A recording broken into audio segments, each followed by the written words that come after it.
তোমার কুদরতি খেলা কেউ বোঝে কেউ বুঝে না আল্লাহ আল্লাহ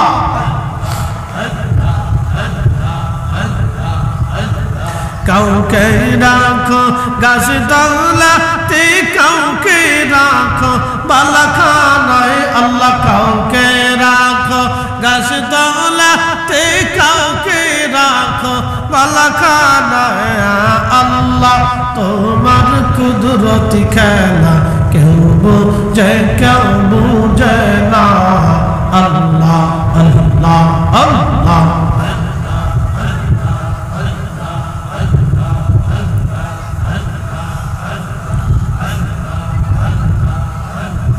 ইউনুস তোমার নবী ছিল মাছে তারে গিলে ফেলল মাছের পেটে রইলেন ইউনুস হজম কেনে হইল না আল্লাহ মাছের পেটে রইলেন ইউনুস হজম কেনে হইল না আল্লাহ তোমার কুদরতি খেলা কেউ বোঝে কেউ বুঝে না আল্লাহ আল্লাহ আল্লাহ কাউকে রাখো গাছ তলাতে কাউকে রাখো বালাখানায় আল্লাহ কাউকে রাখো